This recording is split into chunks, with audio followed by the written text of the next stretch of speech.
তাহলে আপনারা অবশ্যই একজন সফল খামারি হতে পারবেন না। আপনাদের খামারের মধ্যে লস হওয়ার সম্ভাবনা থাকবে।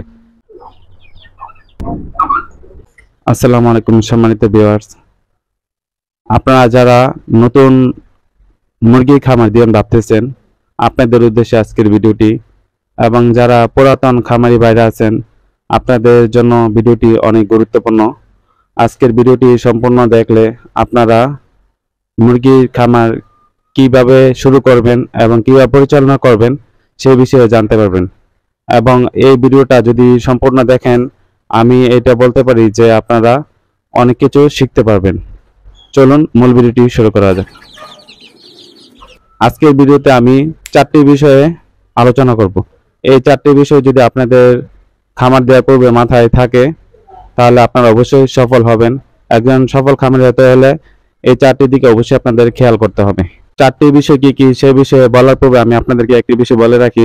আল্লাহ তাআলা 90% বরকত রাখছেন ব্যবসার মধ্যে। আপনারা ব্যবসার মধ্যে সততা এবং ধৈর্যের সাথে ব্যবসা পরিচালনা করবেন, ইনশাআল্লাহ আপনারা একদিন সফল হবেন। তারপর আপনারা মুরগি বাচ্চা মাংসের জন্য করবেন নাকি আপনারা ডিমের জন্য করবেন, সেটা আপনাদের বিষয়, কিন্তু যে কারণে আপনারা করেন, কিন্তু এই 4টি বিষয় আপনাদের মাথায় অবশ্যই খেয়াল রাখতে হবে। প্রথম যে বিষয়টি সেটি হচ্ছে চিকিৎসা বিষয়ে আমরা জানি যে মুরগি রানীক্ষেত রোগে আক্রান্ত হয়। আমরা রানীক্ষেত একটি ভ্যাকসিন করে দিলে দেখা যায় যে রানীক্ষেত রোগ থেকে মুক্তি পেয়ে যায়। আমরা অনেকেই ধারণা করি যে মুরগি শুধু রানীক্ষেতে মারা যায়, কিন্তু রানীক্ষেতে না, মুরগির বিভিন্ন রোগ রয়েছে। সেগুলা আপনারা যদি না জানেন, সেগুলো ট্রিটমেন্ট সম্পর্কে যদি না জানেন, তাহলে আপনারা অবশ্যই একজন সফল খামারি হতে পারবেন না। আপনাদের খামারের মধ্যে লস হওয়ার সম্ভাবনা থাকবে। এজন্য আপনারা এই রোগগুলা সম্পর্কে জানতে হবে। যেমন রানীক্ষেতের পরবর্তী দ্বিতীয় যে বড় রোগটি ধরা হয় সেটি হচ্ছে গাম্বরা। গাম্বরা হচ্ছে একটি রানীক্ষেতের কাছাকাছি একটি ভাইরাস। এই ভাইরাসে যদি আক্রান্ত হয়, দেখা যায় যে 30 থেকে 40% মতো মুরগি মারা যায় খামারের মধ্যে।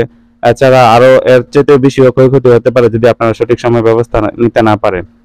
এছাড়া দেখা যায় যে আরো বিভিন্ন রোগ রয়েছে, যেমন cholera, salmonella, enteritis, foul pox, কৃমি, করাইজা, চোখ দিয়ে পানি পড়া ও চোখ ফোলা, পেটে পানি হওয়া, শরীরের ভিতর বাতাস হওয়া, ঠান্ডা, বদহজম ইত্যাদি জনিত রোগে আক্রান্ত হতে পারে। এতক্ষণ যে রোগগুলোর কথা বলেছি, প্রত্যেকটি রোগের ট্রিটমেন্ট আপনারা আলাদাভাবে আমার চ্যানেলে পাবেন। দ্বিতীয় যে বিষয়টি সেটি হচ্ছে, সফল খামারি হতে হলে আপনাদেরকে অবশ্যই মুরগির খাদ্য সম্পর্কে জানতে হবে। মুরগিকে কি ধরনের খাবার দিবেন এবং কখন কখন খাবার দিবেন, কি পরিমাণে খাবার দিবেন, সেই সম্পর্কে আপনাদের জানা থাকতে হবে। দেখা যায় যে মুরগির বাচ্চা বয়স যখন 1 দিন থেকে 30 দিন পর্যন্ত, তখন আপনারা সোনালী বা ব্রয়লার স্ট্যাটার ফিড খাইয়ে দিবেন। যদি ফিড খাওয়া অবস্থায় দেখেন যে বাচ্চা আমাশা হয়ে গেছে, তখন আপনারা ফিডটা বন্ধ রাখবেন 1-2 দিন, তারপর আবার ফিড দিবেন। এবং 1 মাস বয়স যখন পার হবে, তখন আপনারা মুরগির বাচ্চাকে ব্রুয়ার ফিড দিবেন, সোনালী বা ব্রয়লার ব্রুয়ার ফিড দিবেন। এবং 2 মাস বয়স হলে ব্রুয়ার ফিডের পাশাপাশি আপনারা গম, ধান, ভুট্টার গুঁড়া, লতা পাতা যেমন পেঁপে পাতা, কলা পাতা, লাউ, বাঁধাকপি, এগুলো আপনারা মুরগিকে খাইতে দিবেন। এবং এই সকল খাবারের মাধ্যমে দেখবেন আপনার মুরগির খাবার খরচ অনেকটাই কমে গেছে।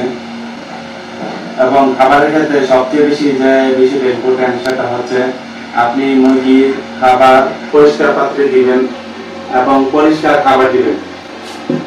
তৃতীয় যে বিষয়টা সেটা হচ্ছে, আপনারা মুরগির বাসস্থানটা অবশ্যই শুষ্ক রাখবেন। অনেক সময় দেখা যায় যে অনেকে মুরগি পালন করেন এমন জায়গায় যে জায়গাটা বীজের শেষে হয়ে থাকে, তখন দেখা যায় যে ওই বীজের শেষে জায়গার মধ্যে মুরগি থাকার কারণে মুরগির ওইখানে মুরগির ড্রপিং থেকে বা মল থেকে একটা গ্যাস তৈরি হয় আপনার, সেটা হচ্ছে অ্যামোনিয়া গ্যাস। অ্যামোনিয়া গ্যাসের কারণে দেখা যায় যে মুরগি ঠান্ডা লেগে যায়, মুরগি করাইজা রোগ হয়, চোখের বিভিন্ন রোগ হয়ে থাকে এবং অবশেষে দেখা যায় যে মুরগিটা মারাও যেতে পারে। চতুর্থ যে বিষয়টি সেটি হচ্ছে হিসাব। আপনারা অবশ্যই খামারের একটি হিসাব খাতা রাখবেন। সেখানে আপনারা হিসাব করবেন যে কত টাকার বাচ্চা কিনছেন, কত টাকার খাবার কিনছেন এবং কত টাকা বিদ্যুৎ বিল দিতেছেন সবকিছুর একটা হিসাব রাখবেন এবং মুরগি বিক্রি করার পরে আপনারা হিসাব করবেন যে খরচ কতটুকু গেছে এবং লাভ কতটুকু হয়েছে এবং আপনারা মুরগির খাবার দেওয়ার ক্ষেত্রে আপনাকে হিসাব করে দিবেন, কারণ মুরগি ছোট বাচ্চাকে প্রতিদিন কত গ্রাম পরিমাণ খাবার দিবেন এবং বড় মুরগিকে কতটুকু পরিমাণ খাবার দিবেন সেই বিষয়ে আপনার একটা হিসাব আছে, সেই হিসাব অনুযায়ী আপনারা খাবার দিবেন। তাহলে আশা করি আপনারা যদি আমি যে 4টি বিষয়ের কথা বলেছি সেই বিষয়গুলো যদি আপনারা পুঙ্খানুপুঙ্খভাবে ফলো করেন তাহলে দেখা যাবে যে আপনারা খামার দিয়ে লস হবে না ইনশাআল্লাহ। ভিডিওটি এখানেই সমাপ্ত করলাম। যদি ভিডিওটি নিয়ে কোনো ধরনের কোনো প্রশ্ন থাকে আপনারা কমেন্টে জানিয়ে দিন, আমি কমেন্টে রিপ্লাই দিব। ধন্যবাদ।